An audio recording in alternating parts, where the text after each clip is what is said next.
சுக்தேவ் சிங், நீங்க இப்பதான் ஈரான்லேருந்து வந்திருக்கீங்க. அதை பத்தி எனக்கு கொஞ்சம் சொல்லுங்க. பிரயாணம் எப்படி இருந்துச்சு? மகாராஜா, பிரயாணம் நல்லா இருந்தது. ஈரான் மன்னரும் தங்களுக்கு அவர் வணக்கத்தை தெரிவிக்க சொன்னாரு. அவர் பீர்பாலை பத்தி விசாரிச்சார் மகாராஜா. அவர் பீர்பாலை ஒருமுறை ஈரானுக்கு வரும்படி அழைத்தாரு, அரண்மனை விருந்தாளியாக. பீர்பாலை சந்திச்சது இனிமையான அனுபவமா இருந்ததாம். என்ன பீர்பால், உங்களை விரும்புறவங்க பட்டியல்ல இன்னொரு பேரும் சேர்ந்துடுச்சு, அதுவும் ஒரு மன்னரோட பேரு. நன்றி மகாராஜா, எனக்கும் அவரை மிக மிக பிடிக்கும். அவர் சிறந்த மாமன்னர். பீர்பால், அவரை சந்திச்சது உங்களுக்கு ரொம்ப சந்தோஷத்தை கொடுத்திருக்குன்னு நினைக்கிறேன். அவர் என்னை விட சிறந்த ராஜாவா? மகாராஜா, நான் அவரை ஒரு சிறந்த மாமன்னர்னு மட்டும்தான் சொன்னேன். நான் உங்க 2 பேரையும் நிச்சயமா ஒப்பிட்டு பார்க்க விரும்பல. ஏன்? ஒப்பிட்டு பாருங்களேன் பீர்பால். சுக்தேவ் சிங், நீங்க எவ்வளவோ நாடுகளை சுத்தி பார்த்திருக்கீங்க. சொல்லுங்க, உங்களை பொறுத்த வரைக்கும் ரொம்ப சிறந்த நாடு எது? நிச்சயமா மகாராஜா, இந்த நாடுதான் சிறந்த நாடு எல்லாத்தையும் விட. ஆமா மகாராஜா, நானும் எவ்வளவோ நாடுகளை சுத்தி பார்த்திருக்கேன். ஆனா இந்த நாட்டுல தான் மக்கள் சந்தோஷமா இருக்காங்க. அவர் சொன்னது சரிதான். மக்கள் ஏன் சந்தோஷமா இருக்க மாட்டாங்க? நீங்க மக்களுக்கு பிடிச்ச ஒரு மகாராஜா. நீங்க ஜனங்க கிட்ட அதிக வரியை வசூலிக்கிறது இல்ல, அதோட ஏழைகளுக்கு நிறைய வாரி வழங்குறீங்க. உங்க நாட்டில் இருக்கிறது அதிர்ஷ்டம்னு நினைக்கிறாங்க மகாராஜா. நம்ம படைகள் பலம் நிறைஞ்சது. படையில உள்ள ஒவ்வொரு வீரனும் தன் நாட்டுக்காக உயிரை கொடுக்க கூட தயங்க மாட்டான். வீரர்கள் எல்லாம் உங்க மேல அவ்வளவு விசுவாசமா இருக்காங்க. மகாராஜா, நிச்சயமா நம்ம நாடு தான் சிறந்த நாடு. உங்களை மாதிரி சக்தி வாய்ந்த நேர்மையான மகாராஜா இதுவரை இருந்ததில்ல, இனிமேலும் இருக்க போறதில்ல. ஆமா மகாராஜா, என் முடிவு அதுதான். நீங்க தான் சிறந்த மகாராஜா. ஆமா மகாராஜா, நீங்க தான் எல்லாரையும் விட சிறந்தவர். நீங்க தான் சிறந்தவர். நன்றி நன்றி. பீர்பால், நீங்க என்ன நினைக்கிறீங்க? எதுவுமே சொல்லல. மகாராஜா, சரி பீர்பால், சொல்லுங்க. மகாராஜா, இதை விட சிறந்த தேசம் இல்லைங்கிறதையோ உங்களை விட சிறந்த மகாராஜா இல்லைங்கிறதையோ என்னால ஒத்துக்க முடியாது.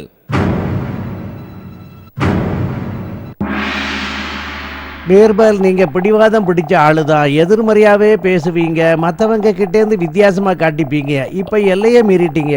ஆமா பீர்பால், உங்களுக்கு நம்ம நாடு சிறந்த நாடு இல்லைன்னு தோணினா அப்ப சிறந்த நாடு எதுன்னு நீங்களே சொல்லுங்க.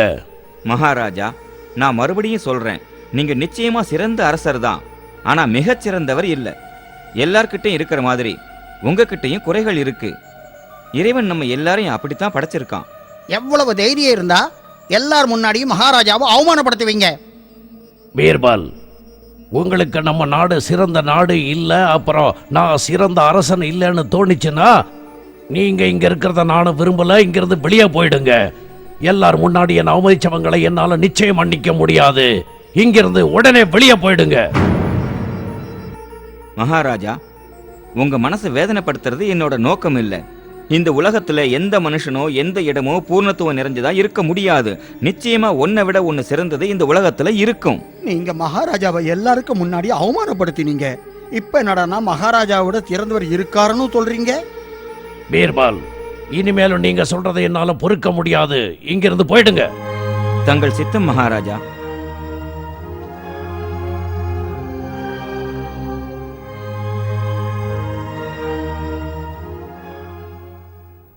நீங்க கவலையே படாதீங்க மகாராஜா. பீர்பால் தன்னை வித்தியாசப்படுத்தி காட்டிக்க எல்லை மீறிட்டாரு. நீங்க அவரை அனுப்பினது நல்லதா போச்சு. சரிதான். நான் வருத்தப்பட வேண்டிய அவசியமே இல்லை. நான் பீர்பால் மேல ரொம்ப அன்பு வச்சிருந்தேன். அவர் ஒரு புத்திசாலின்னு நினைச்சிருந்தேன். ஆனா அவர் என்னை ஏமாத்திட்டாரு.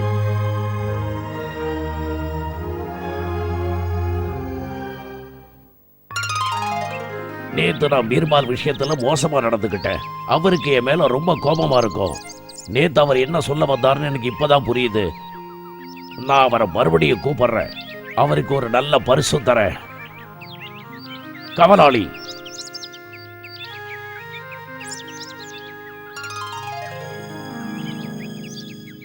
பீர்பால் வீட்டுக்கு போ. அவரை உடனே இங்க தர்பாருக்கு வர சொல்லு.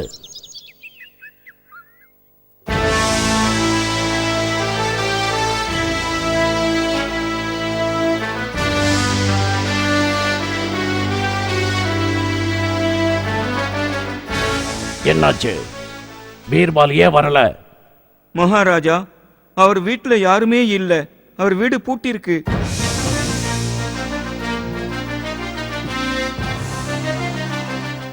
அவர் எங்க போயிருப்பாரு? போங்க, அவரை தேடி கொண்டு வாங்க. அவரோட வேலைக்காரங்களை தேடுங்க. அவங்க கிட்ட கேளுங்க, ஏதாவது பண்ணி பீர்பால எப்படியாவது தர்பாருக்கு கூட்டிட்டு வாங்க. போங்க, சீக்கிரம் போங்க.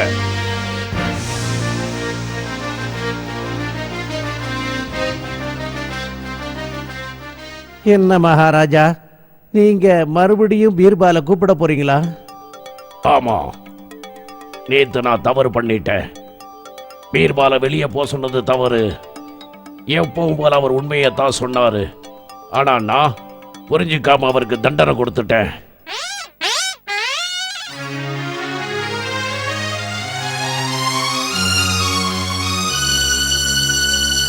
சொல்லு, பீர்பால ஏன் உங்க கூட கூட்டிட்டு வரல? எங்க அவரு? அது அது வந்து மகாராஜா, நான் அவரோட வேலைக்காரங்களை கடத்தவர்ல தேட முயற்சி பண்ணினேன். ஒருத்தன் கிடைச்சான். ஆனா அவன் சொல்றான், பீர்பால் சாமான்கள் எடுத்துட்டு நீண்ட பிரயாணத்துக்கு போயிட்டாராம். அவர் எங்க போனார்னு தெரியாதான். ஆனா நிச்சயமா இப்போதைக்கு வரமாட்டாராம். தப்பு. நான் என்னோட தோழனுக்கு ரொம்ப மன வருத்தத்தை கொடுத்துட்டேன். அதான் அவர் போயிட்டாரு.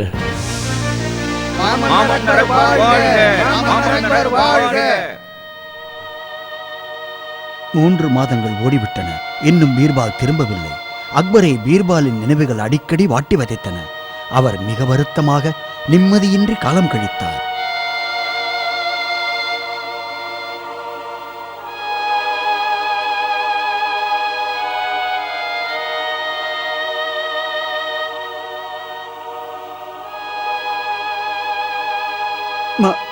மகாராஜா,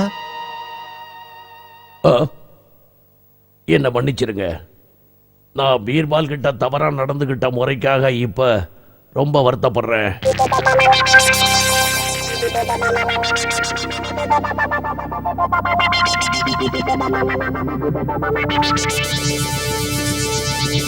மகாராஜா, ஏன் நம்ம தூதர்களை வெவ்வேறு இடங்களுக்கு அனுப்பி பீர்பாலை தேடக்கூடாது? அவர் நண்பர்களுக்கும் அவங்க சொந்தக்காரங்களுக்கும் செய்தி அனுப்பி வர சொல்லுவோம். இல்ல, பதில் அனுப்புவார்னு எனக்கு தோணல. நாமளே நேரா போய் அவரை கூட்டிட்டு வரணும். இந்த தடவை நான் அவர் மனசை ரொம்ப காயப்படுத்திட்டேன். மகாராஜா, அப்ப நாம அவரை எங்க தான் போய் தேடுறது? நானும் அதைத்தான் யோசிக்கிறேன். அவருக்கு நிறைய நண்பர்கள் இருக்காங்க. அவங்கள யார் கூடயாவது அவர் இருக்கலாம். நாம எல்லா ராஜாக்களுக்கும் ஒரு விசேஷ செய்தியை அனுப்பலாம், நம்ம பீர்பாலுக்கு மட்டும் புரியுற மாதிரி. பிரமாதம் மகாராஜா. எந்த ராஜா அந்த செய்திக்கு பதில் அனுப்புறாரோ அங்கதான் பீர்பால் இருக்காருன்னு அர்த்தம். அதேதான். விசேஷ செய்தி என்னன்னு நான் சொல்றேன்.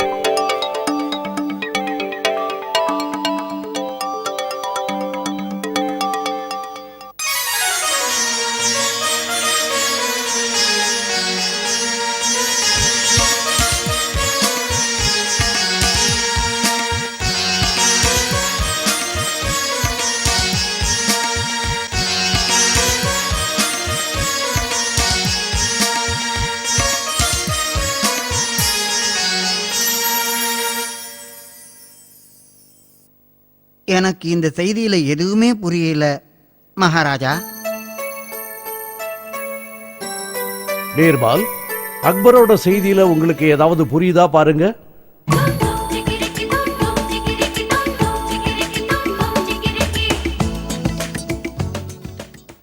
அருமை நண்பா, என் நகரத்தோட குளங்களுக்கு திருமணம் நடக்க போகுது. உங்க நாட்டோட நதிகளை நான் அந்த திருமணத்துக்காக விரும்பி அழைக்கிறேன். ஆமா, இது விசித்திரமான செய்தியா இருக்கே பீர்பால்.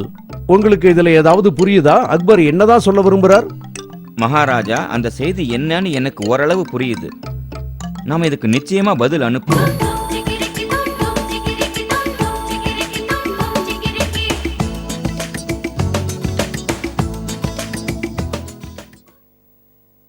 எங்க நதிகள் உங்க குளங்களோட திருமணத்துக்கு வர சந்தோஷமா சம்மதிக்குது.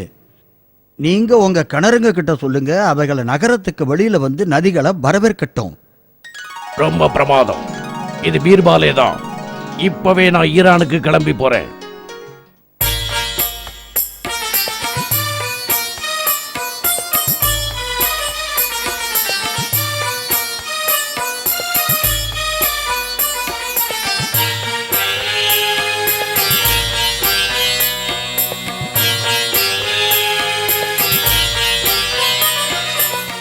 அறிஞர் பீர்பால் வாழ்க! மாமன்னர் அக்பர்